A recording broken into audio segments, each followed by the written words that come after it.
All right, welcome to another episode of Why This Beer. Join us as we discuss all the things that make our craft beer scene unique and the people that help sculpt these great brews. I'm Azlan Graves of Main Street Brewing, as always joined by Darren Binema, Neighborhood Brewing, and Yellow Dog Penticton.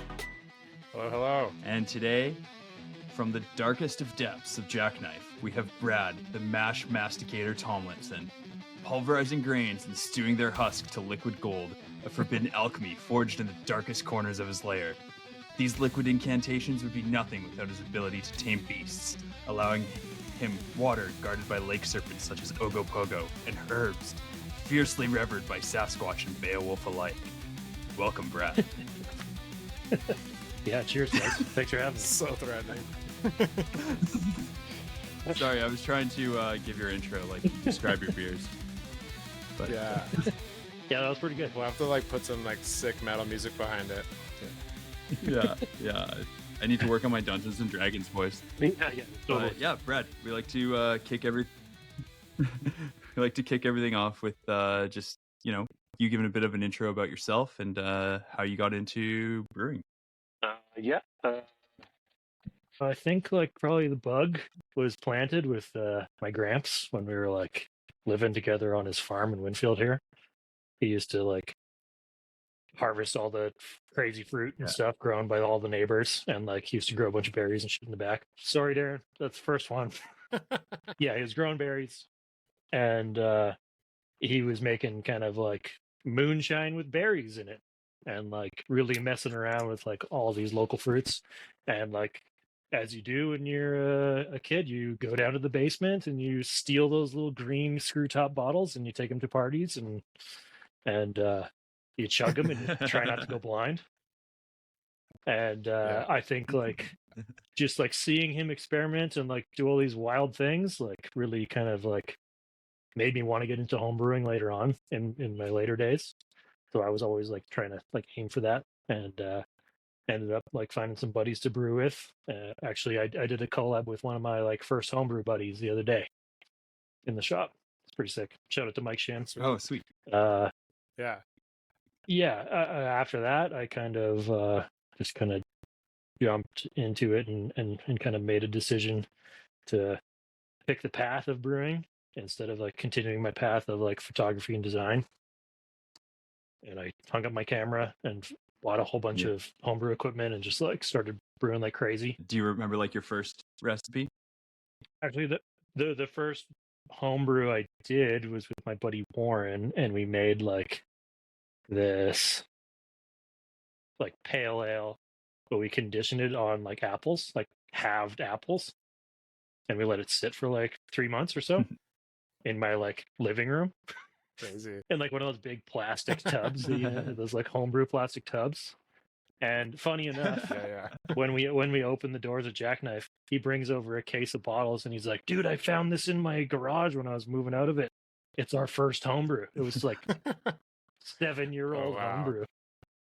It was wild, and it still tasted great. It kind of tasted like this apple cider beer. Sorry again. Aged to perfection. Aged perfection. Yeah. That's hilarious.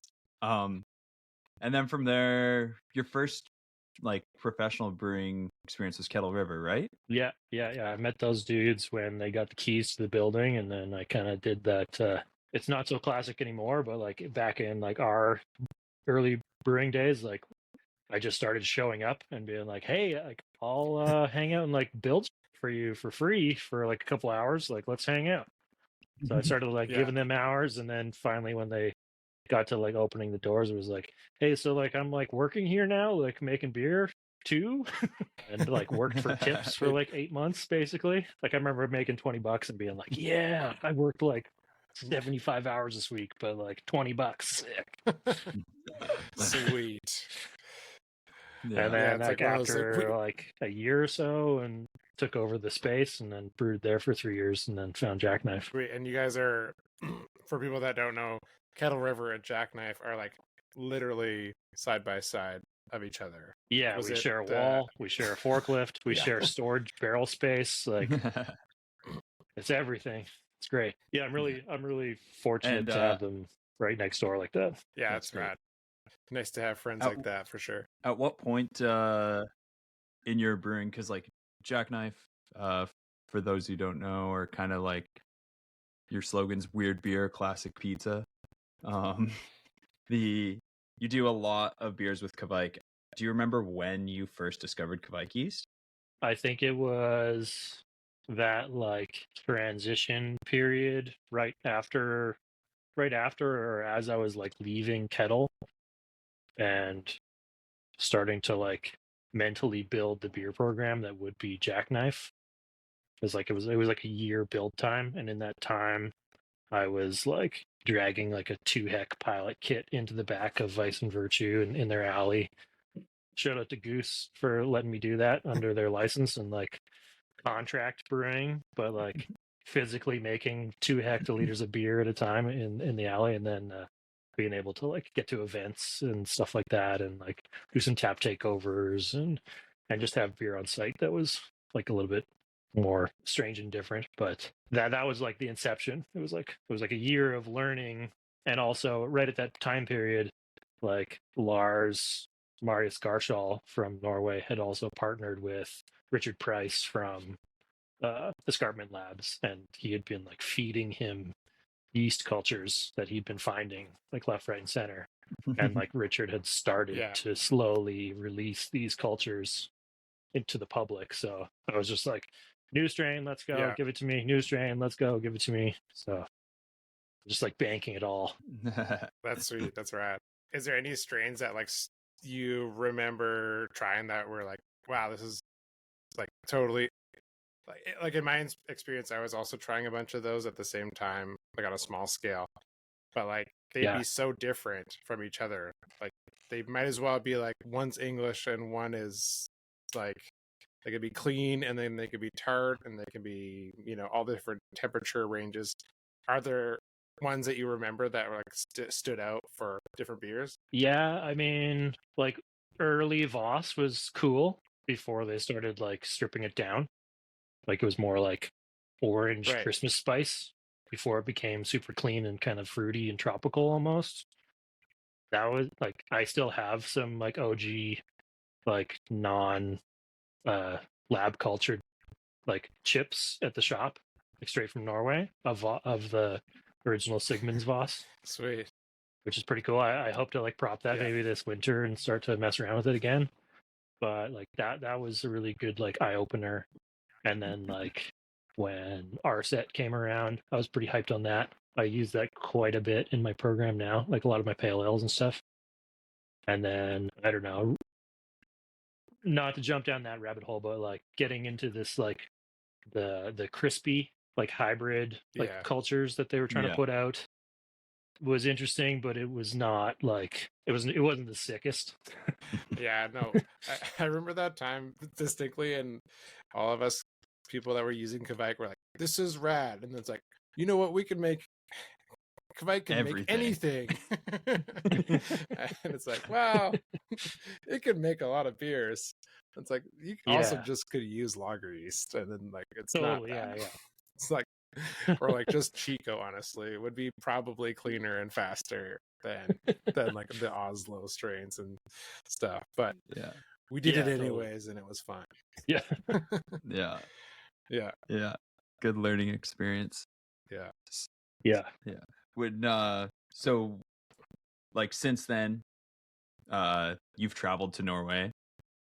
You went to the Kornøl Festival, not cornhole like the sport. For those listening, cornhole. Kornøl is a Kornøl. It's like KORNO with the slash through it. L. Yeah. Like O with the slash and L. It means beer in Norwegian. There you go. And the rest is corn, right? The corn means fresh, which is trippy. Oh, there you go. Fresh beer. There you go.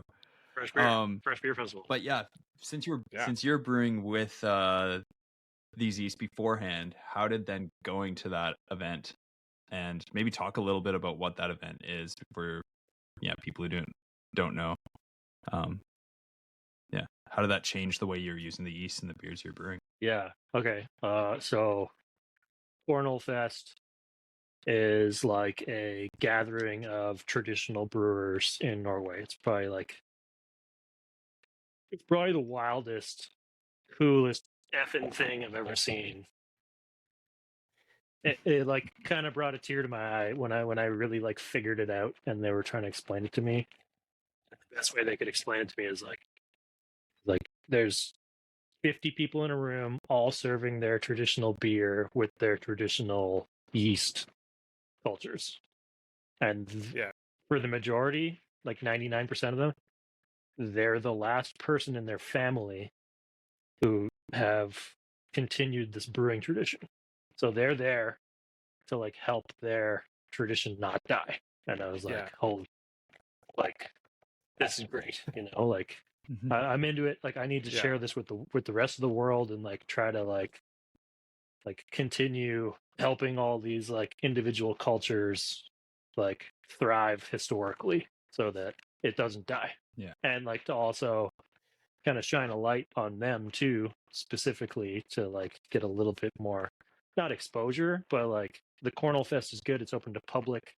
You can go there and do it. It's really hard to get to. It's in like the middle of Europe, in this middle of this fjord, in this middle of a town that's like 100 people. Like it's crazy. In Norway, right? It's like in Western Norway, right? Which I think, I guess it's like just in from the coast. It's like probably like 3 hours south of Ålesund, and like it's at the tip of this like the deepest lake in the world. Like it's just majestic.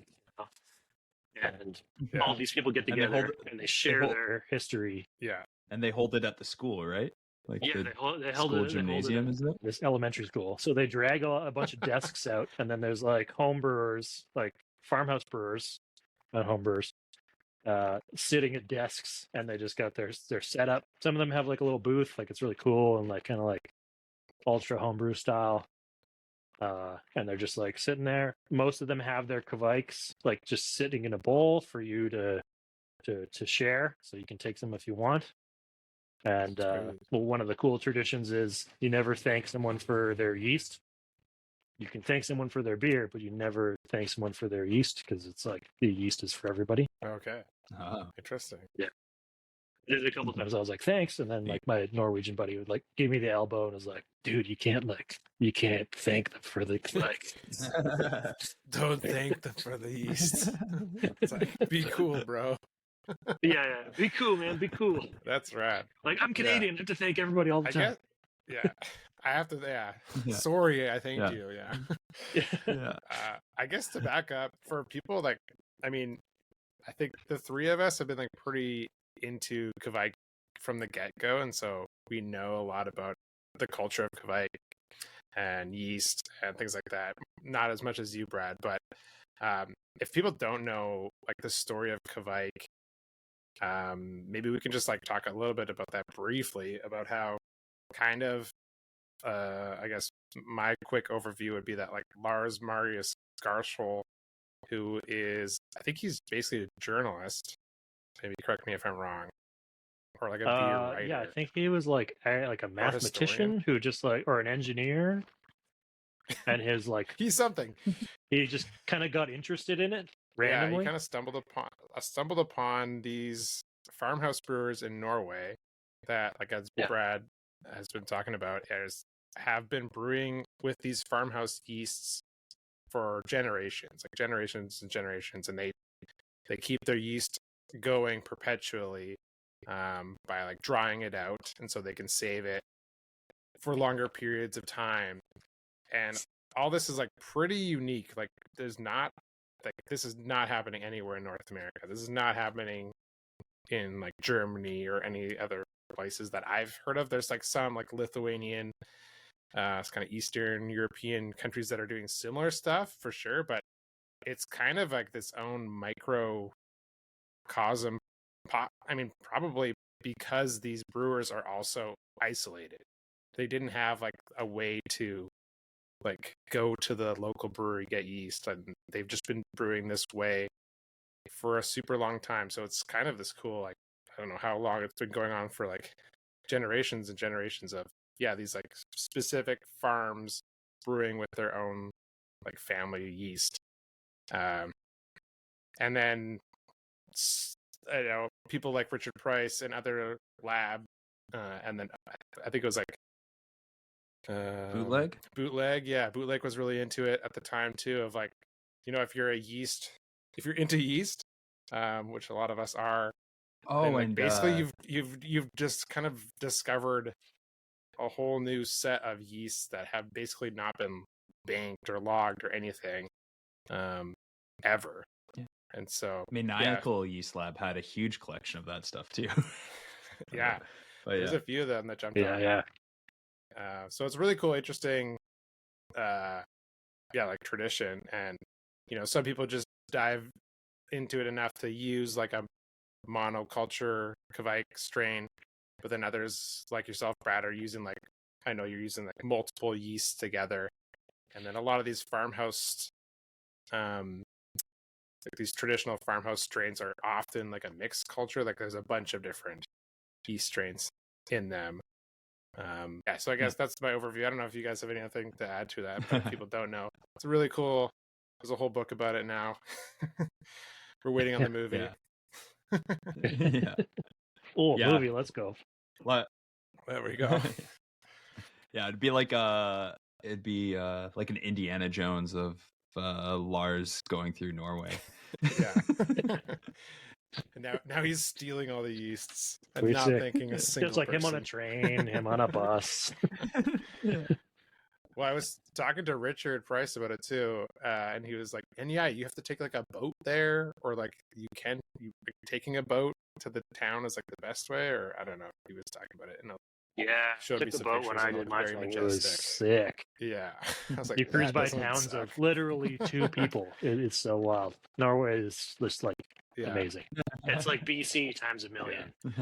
that's just crazy. Yeah, Yeah, it's a cool place. Yeah, But yeah, back to like the history of it and the cultures. I think it's a really cool thing that kind of popped off for a second, and everybody was like, "Yes, we can make ripper fast beers with this cool new yeast strain." And then like the whole connection of like, here's the tradition of the things. Like you can make beer. Let's keep the tradition going. There was like a complete disconnect, and like it didn't really get its due justice, which I'm really trying hard to do that. It is like on every can like that I got, it shows you like if it's a Kveik strain specifically, like a Norwegian farmhouse strain, it'll credit the farmhouse brewer and the region that they're from. Oh, that's rad. So you can be like, great. oh, that's cool. Maybe I'll like punch that into Google, like a Lars article about it. Like that would be sick. Yeah. Like that's my hope. Yeah, because like when it first kicked off, I remember it was just like, okay, you want to make hazy IPAs and you want to turn them around in like 5 days, grain to glass. Like, here you go. Yeah, right. Like, totally. That was here's that the magic juice. The main. I mean, that was also with the craft beer boom when everyone was like, "You mean I could just ferment this in an IBC tote, and like, I don't need to worry about glycol." Yeah, exactly. Like, you're trying to get your business plan to market in like also 5 days, so you just get like a smack pack of Kveik and IBC tote. Well, it's like a homebrewer's dream, really. It's like, oh, finally I can just like chuck the yeast in there essentially, and just it'll taste good no matter like what temperature it hits. Essentially, totally. That's the sweet thing, right? Yeah, like with talking with you, like kind of honoring traditions and that. You've got this beer here, Hunting Lodge. I just cracked one. Won, oh yeah. There we go. Good timing. Which won last year, 2024, at the World Beer Cup. So that would be the 2023 year World Beer Cup. It was gold, right? Historic ale. Silver. Still room to grow. But come on, man. Huge accomplishment. Huge accomplishment. Teasing me? What's going on? And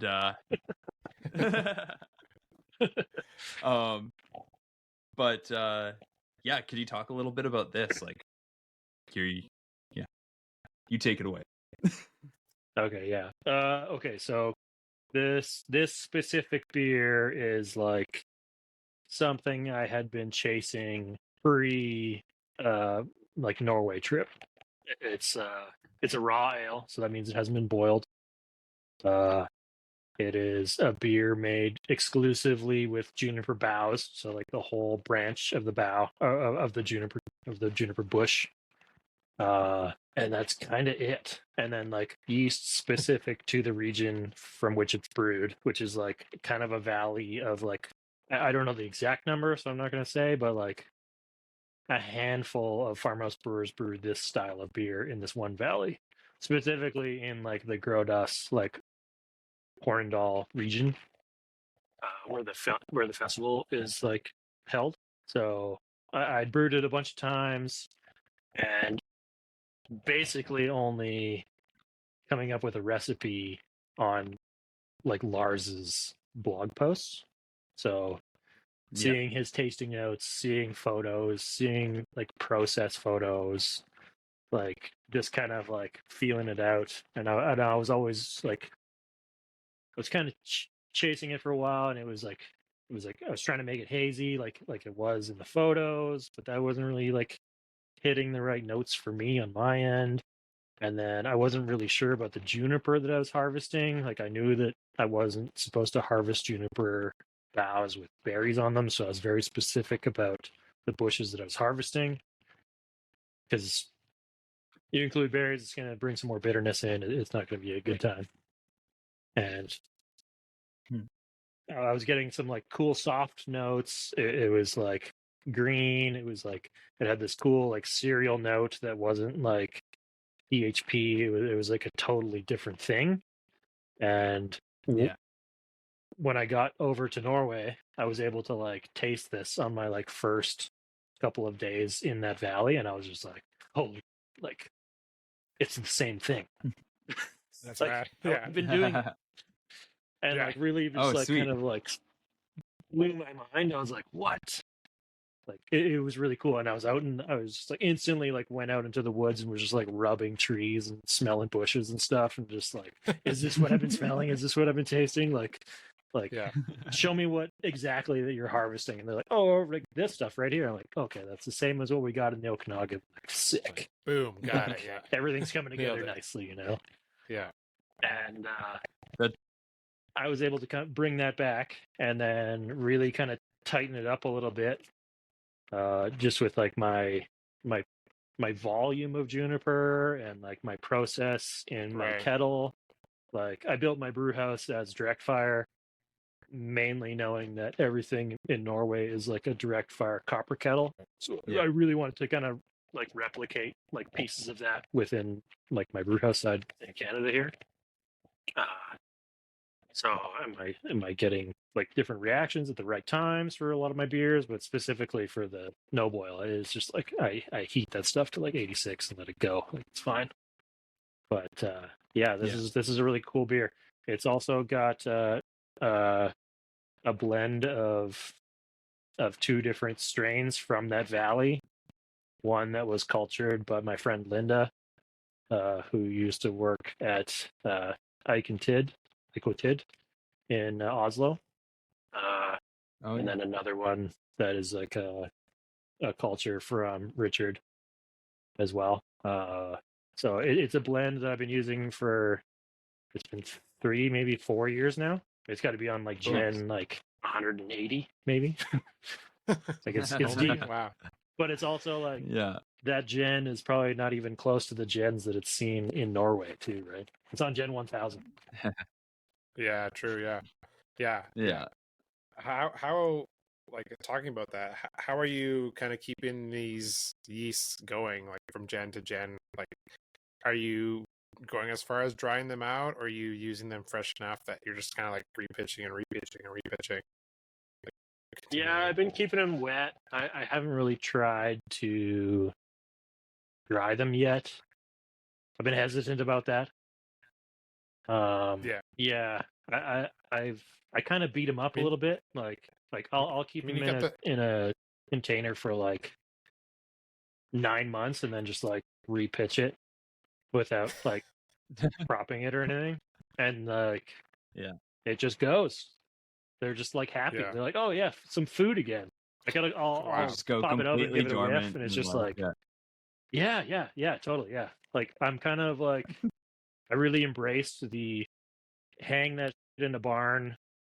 It's gonna like be ready to rip in the spring when you want to brew again, kind of like vibes. Yeah. Yeah. yeah.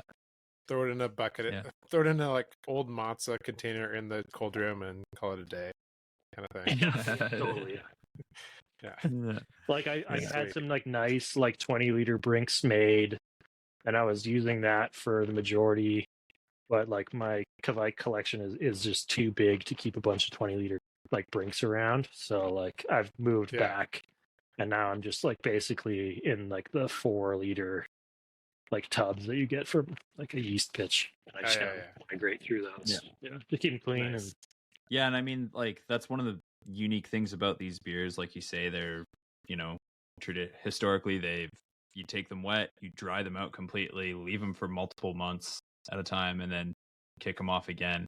And if anybody who hasn't brewed with these is unaware, like, you literally pitch probably 1/5 to like 1/8 the amount of yeast you normally would, and it kicks off in a quarter of the time.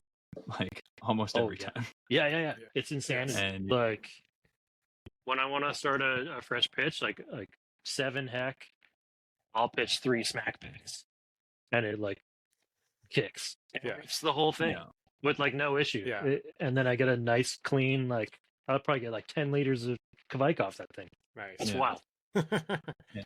Yeah. Even the other grows day, itself. like for our Women's Day brew, Don Moore was in, and he watched me pitch. He roared in the yeast with us, and he's just like, you pitched like 500 milliliters, like what? Like that's crazy. Yeah. Like, yeah, that's like average for us, maybe even a little high.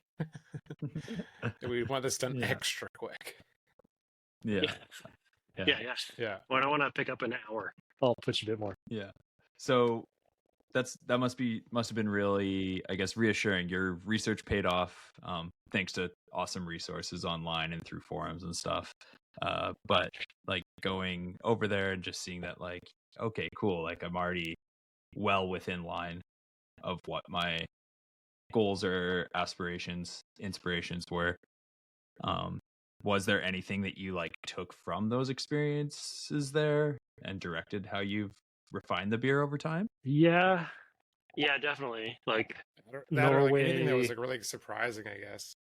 I was curious to know. yeah, totally. Like Norway, it has so many different like varieties of styles in different regions. Like it's pretty wild. Like it's like as soon as you go like north of Ålesund, which is kind of like middle Norway, if you had like a map of it, the majority is like smoked beer up top. Oh. And I think it was just like a way of preserving beer or preserving their malt like a little bit more or something like that. Their smoked beer is pretty phenomenal too. Super cool. Everything there is smoked with alderwood, so it's definitely got a totally different flavor than like any German or like normal European style like smoked beer. It's really unique.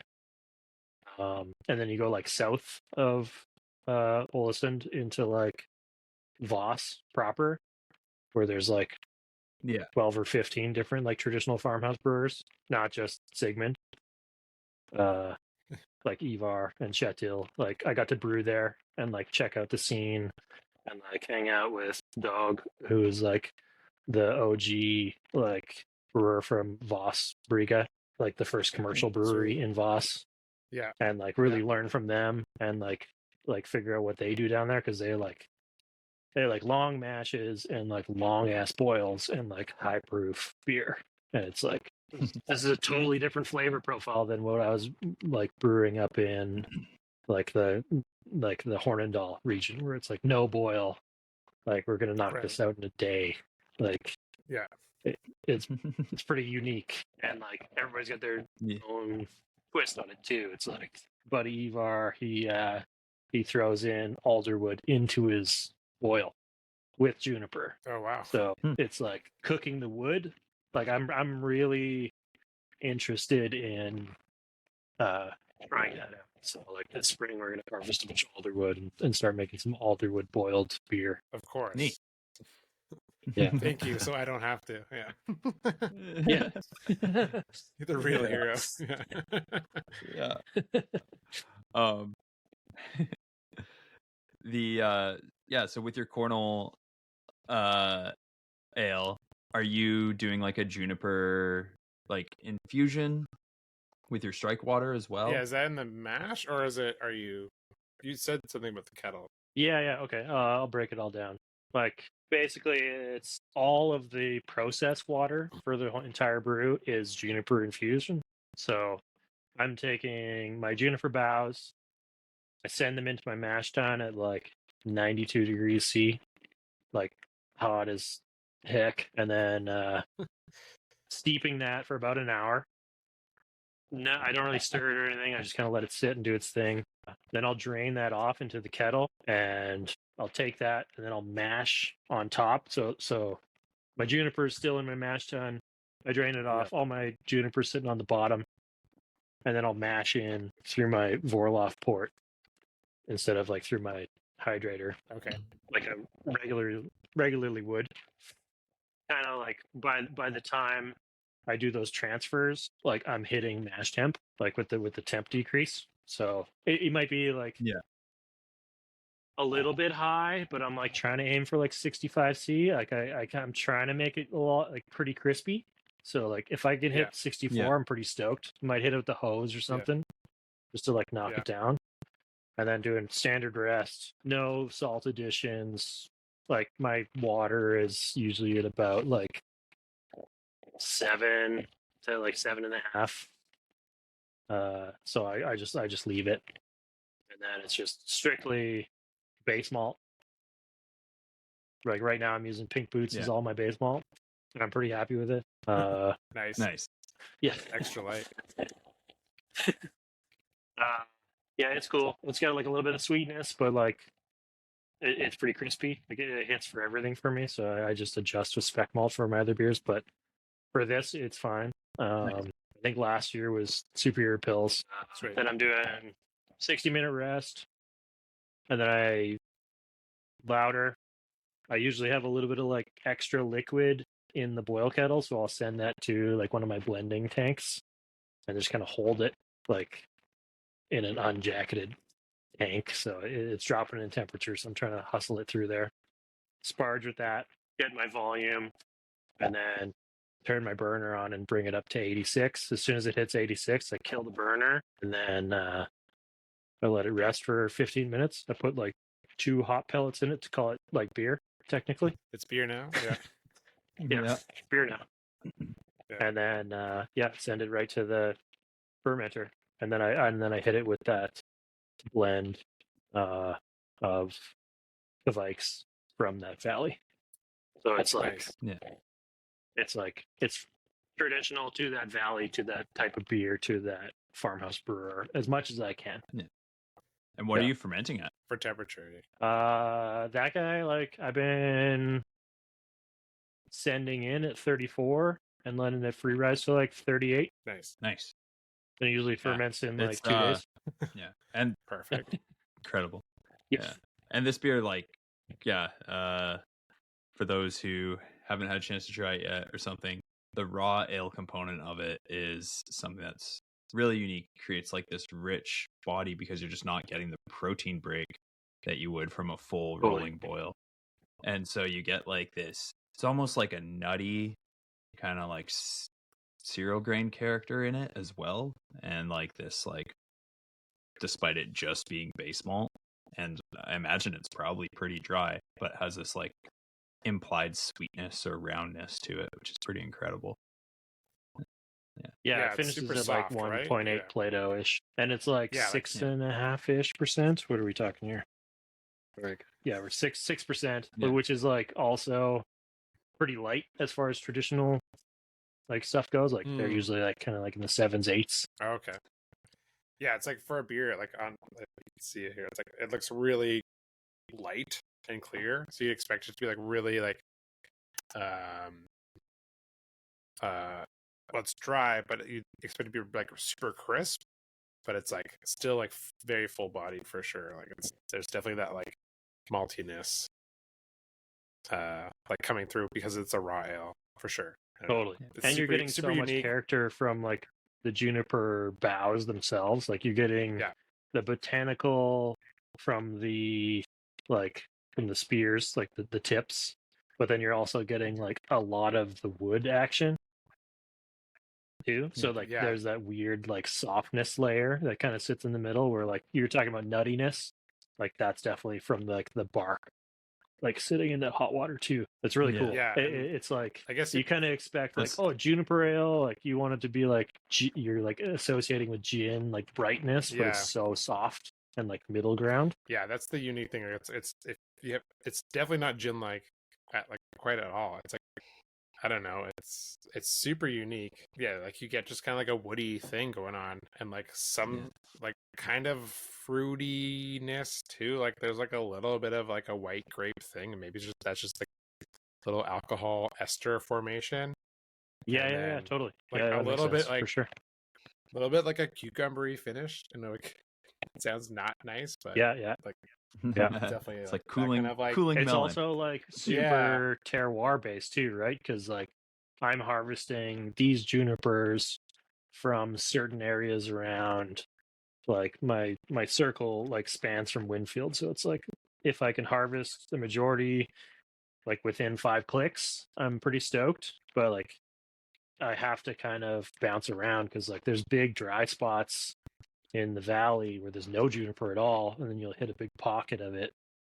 And then you're also finding stuff that's like really sparse and like really spindly junipers, and then some are like super bushy and Yeah. like shrubby.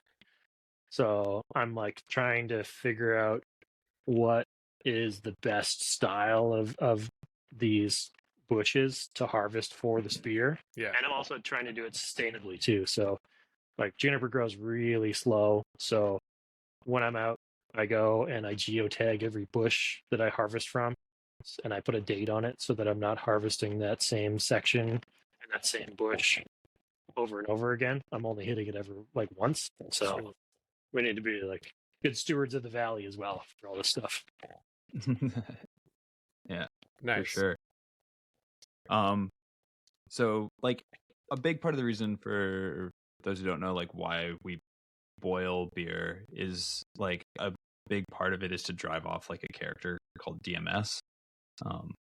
When you said you're hitting 86, actually, is that consciously to stop it before like you're getting too much like DMS development? Like DMS doesn't happen until you hit a certain threshold. So Yeah, totally. Like I mean, I've listened to like a boatload of podcasts about like EMS and the levels which Yeah. it develops, and like there's a chemical change, right? Like when those precursors become like more prevalent, and like I think like just because I'm not like resting it at 86 for so long, like I'm like when I hit 86, like we're at pasteurization temperature. That's why I'm doing it. But like Right. if I rested longer, I'm sure we'd get a little bit more pickup. But also like the yeast are also crushing that on the back end, so I might be just kind of dancing around that threshold of like it actually staying in the beer after the fact. But I don't know. I didn't really taste any DMS when I was in Norway, which was kind of surprising. Yeah. Actually, it was pretty hard to find some of these off flavors, like traditionally. Like the only real thing that I battle is like fusel alcohols. Yeah, And that was that's the one I was gonna say. more on yeast strains that have been cultured down. Yeah. I've So noticed. they don't Where have they're yeah. not like a mixed culture kind of thing. Yeah.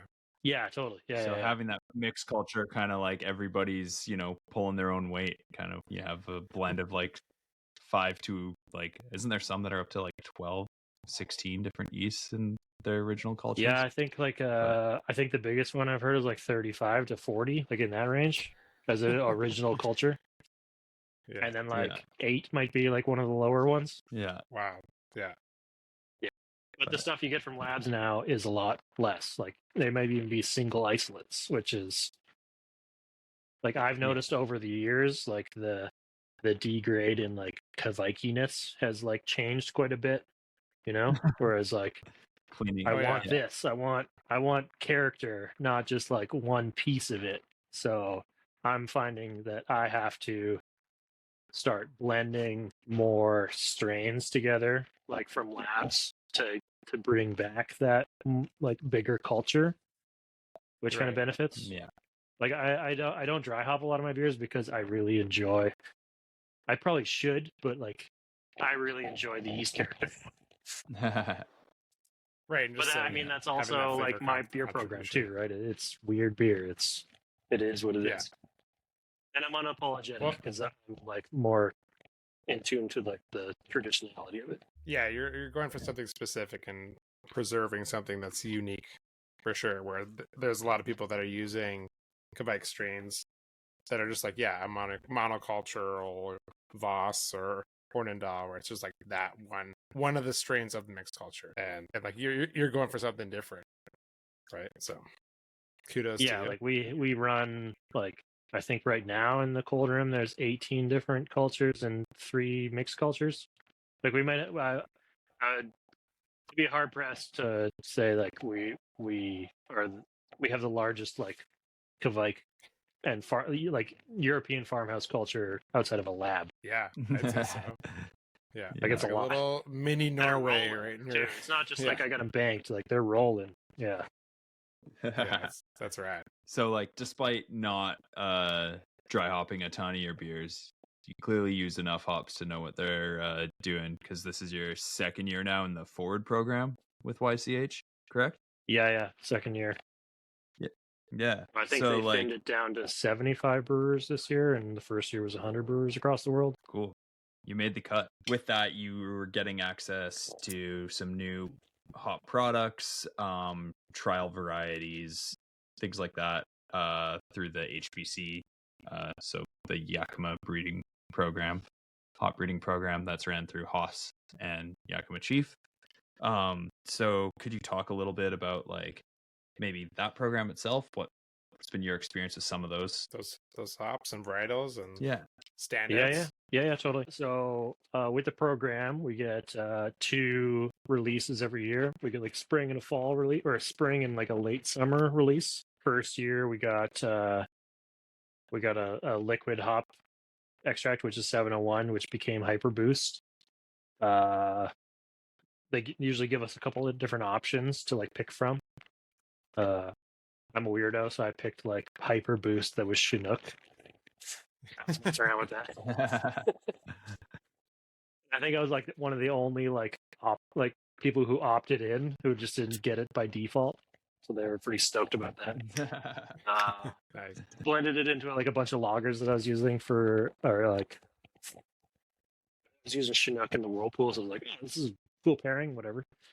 And then the second round, we picked 1134. And then the other option was 1019, which I'm sure a lot of people are familiar with now because it's insane. Yeah, but 1019, I would wager that 1134 is also insane, but like in a totally different way. So we've incorporated that into our latest like forward release beer that I kind of carried through the winter, because I was just using like little bits of it in the boil and then like dry hopping the heck out of it. So that's this beer here. We got so this great caricature. And this is also a good example of how you're using Kveik yeast in modern styles, building off of like, taking what you've learned from your other beers and applying it to maybe beer styles that people know already. Yeah, for sure. I mean, I really liked like the inception of this beer. It's called Permanent Vacation. We called it a Norwegian Pilsner. It's something that doesn't exist outside of Jackknife. It's a lager hybrid beer with that culture that I use in Hunting Lodge. It's a very like neutral, crispy I wouldn't, maybe not crispy, but like clean fermenting yeast. Clean. There's no Yeah. there's no fruit flavors or aromas. Like it's pretty neutral and chill, and it drops out really well. There's no sulfur like compounds that come out of it, so like I'm pretty pumped on that. What is we the yeast in this one? incorporate a Is bit this of like that? Is that Scara strain to make it clean? I put you on the spot yeah, now. Scara and Oslo isolate from Yeah. my friend. Sweet. So it's a blend. Yeah, I've been rolling that for like 3 years, and it's kind of like developed into this nice like neutral crisp base. It's pretty great. Yeah. I'm into it. There's a bit of juniper in there, just on the back end, and we got some like real nice Zots from Carl's Farm. We do a first wort hop on it, and then we do like a 30-minute addition, and then we like put like 200 grams of this like 1134 in it, and like even before dry hopping, it's like already pretty punchy. Nice. Like the 1134 is super cool. And then it says you dry hopped it to hell and back with the 1134. So you kind of like went for like a pretty basic Pilsner base with like some Zats, and then just like amped the heck out of it with 1134. Yeah, Is that basically it? Yeah. Yeah, we gave it the beans for sure. It's got some crazy like fruity aromas for sure. Like but also like this cool like grassy like mellow note in there as well. Yeah. Like it's not like tropical, but it kind of like gets halfway there and then stops. It's definitely like a lager hop, which is kind of awesome. Like it's not. I don't think it would show well in like a IPA or pale ale, but like in this style of beer, it like has a clean palate, and because that's the design of it, right? It's kind of more of an American. Yeah, I think a lot of people tried to use it as like a more like hoppy hop instead of just trying to use it as like a kind of like an accent for lighter stuff. Like they were like all in, you know? Yeah. So this was I'm like with the forward program, I'm always like, let's throw it in lager first. Like hit it with the light stuff. Like let's see what it does on like something that's super basic, and then we can build from that. Even if it's just like benchtop testing with the liquid stuff, like we're always starting there. Yeah, it's definitely throwing out some like melon flavors again, and then also like berry flavors for sure. Maybe that's the juniper playing into it too, but like not big citrus, not big tropical, more like dark fruit berry stuff. And I don't know, I dig it. It's sweet. Yeah, cool. Thanks, man. Yeah, and it's kind of neat because it's a daughter of Hirschbrucker Pure, and so it's like I don't know. It's a weird stepchild of Hirschbrucker. Yeah, exactly. That's not like the hop that you would think, especially like Sarah sent me over the details. It's like 9% alpha. Like, it's like it's in this weird zone, like all together. How did it survive like breeding program? yeah. If you get someone had it in a bucket somewhere, and they're like, "This thing could be cool. Like, this is actually pretty cool." Yeah, that's pretty rad. Yeah, made the cut. Yeah. I feel like that's kind of the new, or like at least that's what I get excited about, is like the idea of like domestic hops that you can use in a lager. Like, yeah, that is exciting. Yeah, totally. And it's like a good like I don't know. It hits a lot of the palates within like the lager zone. Like it'll hit the dude who wants to drink Budweiser. It'll hit the people that want to drink something like a little bit different. You know? Yeah, kind of meets those needs for those, you know. It's like not so intense like a Simcoe or a Citra hop where you're gonna be like, wow, this is a fruit, this is a pale ale thing. Where like, oh yeah, it's like light, refreshing. Yeah, totally. And even like bringing the bitterness up level, like bitterness level up a little bit with the juniper too, like also creates like a weird like complementary thing for people who are like not really sure about things. and like want to experiment more with beer, but like they still have their style. It's an interesting way to do it, of like getting kind of bitterness from something else outside of just like alpha acids, right? Whereas, sometimes people can be put off by like smelling a beer, be like, oh, this smells like bitter and hoppy, but like maybe getting bitterness from wood or juniper to kind of be like a different Totally. kind of bitterness. Yeah. Cool. I like that idea. Yeah. I have to ask you, Brad. Oh, go ahead. I'm going to jump in with my question is, what I've heard about you when you kind of like make beers or do collab beers is that you kind of like, maybe this is untrue, so you correct me if I'm wrong, but you kind of like, you're freestyling it a little bit of like, okay, we kind of know what we're going to do, and then just kind of like pen to paper on the day recipe. Is that true, or is that pretty? Is that like hyperbole? It's more hardcore than that. I have a the thing is, if you come and do a collab, we're not allowed to talk about the beer until the morning of over a coffee. That's the rule, hands down.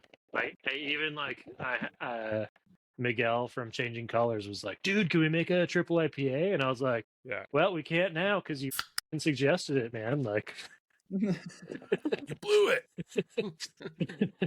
It's officially off the board. Sure. Just say what we're all thinking. Yeah, totally.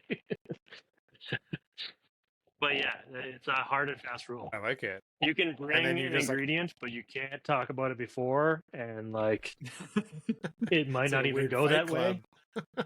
Yeah, you might get vetoed. First rule about Jackknife: you can't talk about the beer. Yeah, it's great. Awesome. It allows for like ultimate freedom. Like the amount of people that have come in and it's just like, wait, what? Like I don't have to think about this for months in advance. Like it just like melts their mind, Like people with like monster beer programs, and they're like, I planned my entire year out in January. Yeah, and like this is my little taste of freedom. I'm like, hell yeah! Like this is why I built this place. It's like it's great. It's super fun. I love it. And like last year, me and Sid from Firehall, like our collab that we built the recipe in 10 minutes, like got silver at Canada Beer Cup. There you go. That's hilarious, Don't try too hard, folks. That's it. Yeah, totally. Yeah, like I guess what I mean, like, I also have like a side project that like Azlan and I started too, where it's like my brain candy project, where it's like, do you have a beer that you will never be able to make in your space? Like, come and hang out with me. We can figure that shit out. Like, yeah. Let's do the thing. Yeah. That's how we ended up with coconut milk pina colada inspired sour that was supposed to be blue like bantha milk. Right. It's great. We were allowed to talk about that one because Brad didn't have coconut milk powder on hand. Yeah. Don't just have that in your back pocket. Yeah. Wow, that's super unique. But I had to ask because I was like, oh, that's crazy. To me, I'm like, oh, that's crazy. I'll have to come up, do it, try it out. Yeah. Come for a coffee. No, it's great. Like, good coffee, make a beer. It's awesome. And also, like, to that point, like, we're almost at a threshold where half the batches at Jackknife are collabs. Rad. Yeah. And that's something that you've really done a good job of, like, creating community around your space and building up the community that is around you through your brewery by, like, collabs aren't just for people in the beer industry to come and make beers. You're doing it with, people in your community that you just like spending time with and want to share what you can with them. Yeah, totally. Like we collab with vintners, we collab with cider makers, we collab with my grandparents. We've done 3 collabs with them. It's great. I collab with staff. I collab with like old buddies, like Hunting Lodge was like I brewed that with my buddy Dave and my buddy Jord like the first time. We're like, let's make like a beer that tastes like the woods, and like we'll name it after like a little cabin that we made in Winfield on this cliff face. Like, hell yeah. Sweet. And like if I can That's like great. translate that to the board, like when we post like our collab info on the board at the shop, it doesn't say collab with whatever brewery. It's Max TJ Landon from Cannery Brewing. It's Right. it just says collab with Dave, like. Yeah. And I've heard so many times people will be like, "Oh wow, that's amazing!" Like they're collabing with like humans, Like I'm really trying to like break down that barrier of like, no, this isn't like a business decision. It's like a personal, like collective decision. Like we all get to like mess with this together. Like you as a drinker, Yeah. me as a maker, whoever we're collabing with. Like it's a big circle, And it's like we're just trying to create this. I'm trying to do better at like communicating it because there's like so much information involved in all this stuff, especially when we're making like insane beers. It's like, oh, we picked these berries from this hillside and then like, we fermented them in a barrel and then we like let it rest for you and then we blended it into another barrel and like this big like infinity loop of like chaos. But it actually like when it hits a glass, you're like, oh, that's cool. Like I can drink that. Like trying to match all that stuff together. And then like all of like the side story too, like it's good, but like I'm trying You want people to know about the heart that you put into it and the thought and the process, but at the same time you don't want to make it alienating, which I think you do a really good job of with your space. Of like, got a lot of people there drinking some really unique, cool beers, and if it captivates them enough, there's the information for them to have it. But if they just want to drink a beer and enjoy some good food and in a cool space, that's also totally fine. They don't have to totally navigate their way 100%. through a bottle list. Yeah, exactly. Like back in the day, I got to like hang with Trevor from DeGard a couple of times, and like he always made the point of being like, I want to make like the best like beer I can, and I want to give it like to people in a really accessible way. So like keeping a price point down and like keeping availability like accessible to people and like having the language be kind of simplified to what you're doing so that people can like kind of just figure it out quicker than like diving into the just being like straight nerd. Yeah. Like it's easy to just go straight nerd. That's why we have this podcast. You kind of have to go like above and beyond sometimes to simplify it, right? Like it's easy to kind of be like, yeah, this is what we did, but you have to like do more effort sometimes to kind of coalesce it into something that someone's going to understand. Yeah, totally. Well, you brought up the cool space that you have there too, or Azlan brought up the welcoming space that you have there, Brad, and the very tasty pizza that you have. And we'd be remiss to not congratulate you guys and Damien on your 2025 Pizza Expo first place in International Cheese Pizza. Like pretty big award for a small town. Crushed it this year. Yeah. That seems like a pretty good award, like International Cheese Pizza. That's like the pinnacle of pizza, just like simple. You may as well get gold in American Light Lager. Yeah, I would think that's the thing. It's like that. That's how I can quantify it. Yeah, that's pretty rad. Yeah, totally.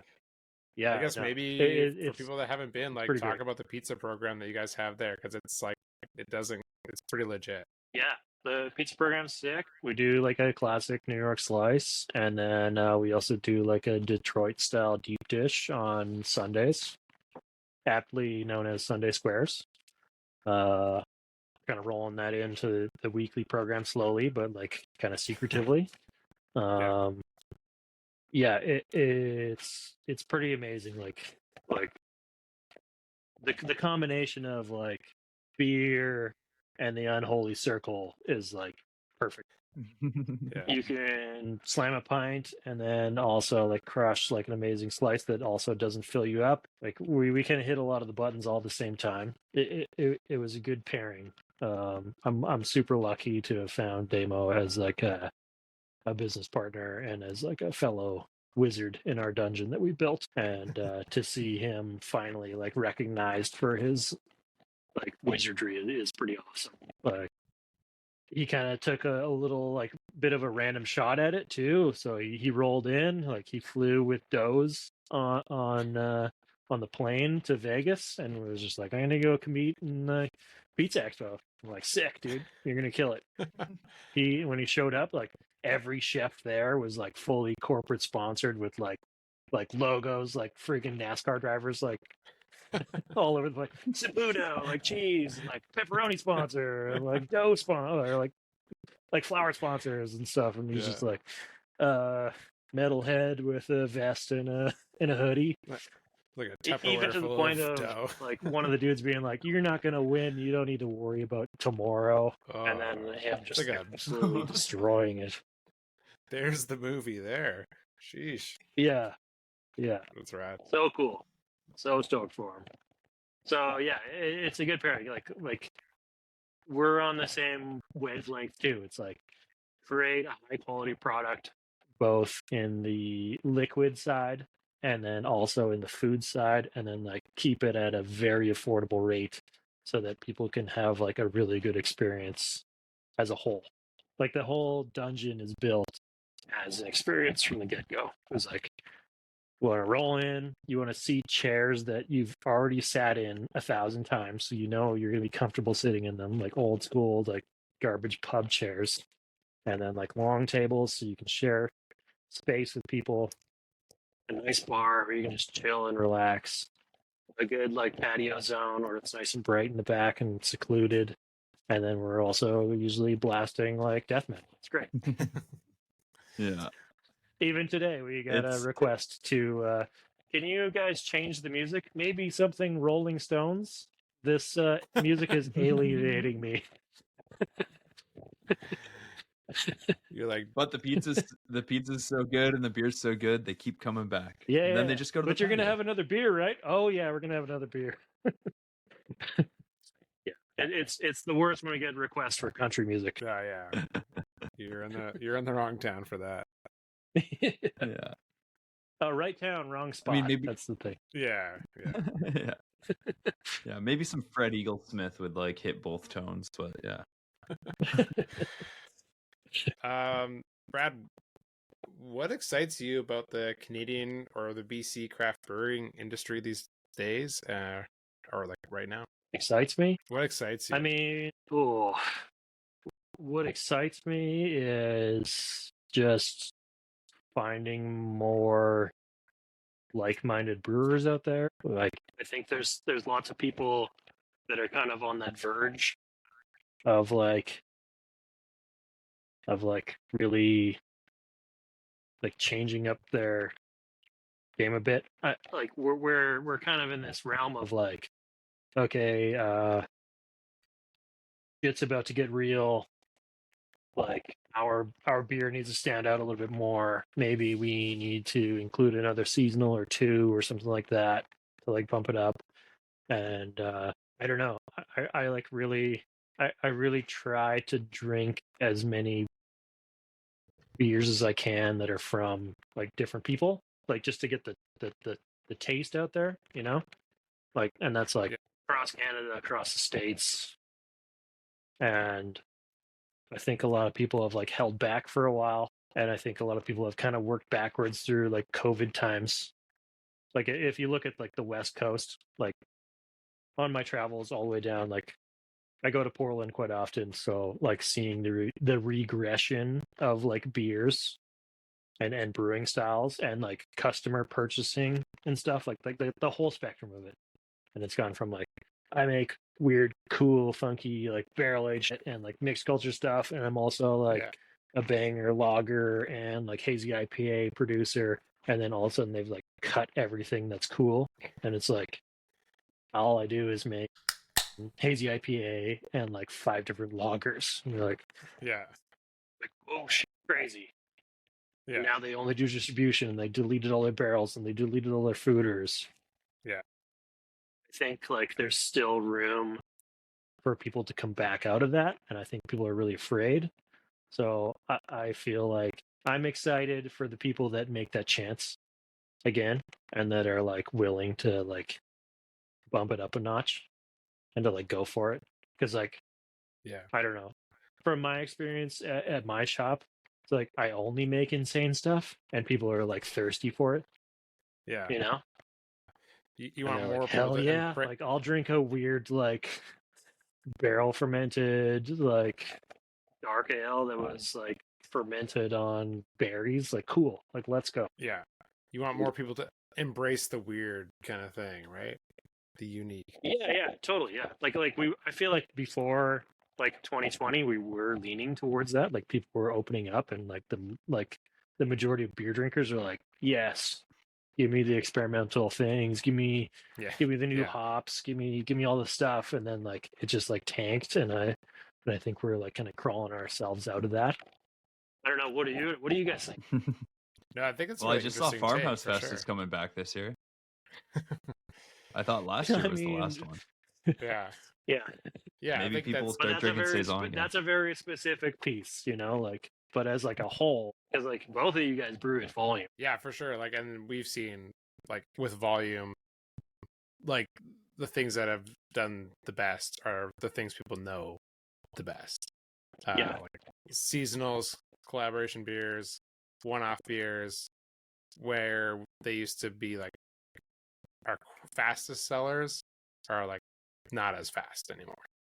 And so you're just like, wow, this has changed. It's basically flipped in the last since COVID. Before COVID, you could kinda do any collab, and people were really excited to pick it up. And there is like definitely still a huge amount of the population that is. So, but there's just a bunch that aren't. They've moved on. Like they're, they want something different. I don't think. Yeah. I don't think I'd be able to sell a pallet and a half of Cottbusser like I did 4 years ago when I did a collab with Slackwater. So Yeah. That's probably what I said. But, what about like Yeah. what about like even just in the tasting room? I think the tasting room people are starting to get like a little bit like they're like, oh, it's they want something a little bit wackier, but ABV is definitely a thing. Oh yeah. Oh. No, even in the, I would say even in the tasting room, it's similar. It's just a spectrum of people where, 1 out of 5 are like really interested in the new thing that you're doing, and we'll always get a pint of the newest beer you put out. And so we always try to do something that's new and fresh, like a lot, but we're just making less of it because, they're going to have that pint and then they're going to go, that was great. I'll have what I usually get for my second pint. Yeah. Right. Like they're not going to crush 5 of them. Yeah. Yeah. They're not going to like crush 5, take a flat home, and then like tell their neighbor about it and how great it was. Like that has changed. Even like those diehards are not necessarily, evangelists anymore. About that. Fair. Yeah. Well, it's interesting because like we all come from like a different dichotomy of like beer drinkers too. Because like you're in Penticton where it's like the population's so low, and then like me, I'm like middle ground, but I'm surrounded by a bunch of breweries that kind of soak up that volume. And then like Azlan, you're in like the heart of Vancouver, where like you would think that the population would just come to you, but it's just a neighborhood too, right? So it's everybody's in a land of plenty there. Wild. Yeah. Yeah, and I think it's interesting that because we have breweries in the Vancouver area and here in Penticton, like the beer drinkers are different. Like we have top sellers in 2 different tasting rooms and they're not the same, which is like definitely interesting. Like, oh, one is like, hazy IPA always does well in both. Like it's definitely top 3. It's going to be there, but like one will be like, top seller's lager here. And then another one will be, it's our West Coast IPA. And like, so there's definitely like a regionalism, and that's definitely dictated like what we make more and more of when we're choosing like, what are we going to do next? Or like, what is like the next kind of like mixed pack and going to have in it, that kind of thing. Like we're looking like, hey, what do people regionally want from us? We don't want to try to like make Force it something down their difficult or throat. anything. Yeah, it's like Yeah, people to totally. enjoy it locally, right? So that's You're not sandbagging people with the pumpkin ale in the mix pack? no, yeah, no. God an damn August it, I hate pumpkin getting... ale. It's Yeah. like, yeah, only the hits, no new songs. Yeah. Yeah. Give me the spice. Yeah. Yeah. The pumpkin spice. Yeah. Yeah. So, Brad, another question we like to ask everybody, but for those new to the craft beer industry or just starting in the industry, what advice would you share? I mean, for me, as like drinker Brad, like if you're not gonna make something completely different, then don't even try. Like just leave it alone. Don't sign that lease. Don't do it. It's not worth it. I think if you're gonna make a pale ale, if you're gonna make a hazy IPA, if you're gonna make a porter, like keep brewing in your garage. Like don't even. I think if you want to I think if you want to add to this, you should. But like, if you're not a master craftsman or woman, it's not worth it. Just don't. I'd say go work at a brewery, but like, who of us are hiring? You know, like, yeah. The industry is full of mediocrity and stuff that won't change and stuff that won't add to anything. Like it's brutal, you know. Like I would love to see it get radder. So go drink at the rat spots and keep your job. Creating a space that's unique, you know. That's like the experience now at this point. I feel like for sure. Yeah. And when you're not brewing at Jackknife, how do you spend your time? I spend it with my family. And I'm out in the woods as much as I can. I'm working on my bike right now. Literally, like cleaning my air filter and then blowing everything out before I join the talk. Yeah, just trying to like be outside. Nice. Sweet. Well, thanks for doing this. Yeah. Thanks for having me. I'm really stoked. Yeah, thanks for being on. This has been great. It's also nice to like see so many cool people on this podcast already. It's like every time I listen, I'm like, oh sick! Like my friend's on. Oh sick! And I'm like texting them like, I'm listening to you right now. It's great. Like Tessa and I collabed in Yakima together, and I'm like, dude, like you're on the podcast. Sick! Like this is awesome. It's great. Nice. Yeah. Appreciate it. Yeah, well, we only have we just get our friends on, so that makes it easy for us. So yeah, totally. Hell yeah. Yeah, thanks for doing this. It's been great. If people want to try Jackknife beer, do they have to come to the source, to the dungeon? Yeah, you got to come to the dungeon. The only other way you're going to get the beer is if we do a collab with somebody and we do a keg swap. I mean, I would say check out Main Street because we're usually making something strange. There you go. Yeah. They'll post about it, I'm sure, if they have any. But yeah, if you're in Kelowna, go check it out. Or if you're nearby, go check it out. It's definitely an awesome experience. I don't know. So like, if anybody wants to like hit me up, I'm like an open book, so you can usually contact me through the Wizards on our webpage. So any pro brewers or prospective brewers, like more than welcome to answer questions or slap some fives if you're in town. Or if you're like a big Kveik brewer, like I'm sure we'll kind of spread the word on the Kveik pages about this. So yeah, if you have Kveik questions, hit up Brad. He's got lots of Kveiks hanging out in his cold room there. So hit him up for that. Totally. We didn't really get into like your Crypt series, but yeah, check out his other beers as well. Check out Brad's other beers, which are like the high ABV or like long-term beers that you do. You gave us some awesome cans that are like a 10% rye wine. That did you guys have into? Oh, Azlan, you know, but it was great. Podcast. But yeah, There's a whole series of other like high ABV barrel aged beers, definitely worth checking out as well. We'll save that for another episode. Yeah. Of like maybe a 3-hour episode where we drink a whiskey A throttle. tasting followed by some naps. It'll be great. Yeah, Yeah. exactly. Back to the crypt. Yeah. Yeah. But yeah, thanks for doing this. It's been great. If you want to support the podcast, tell your friends about it. Follow us on Instagram. We're at @WhyThisBeer. And yeah, subscribe.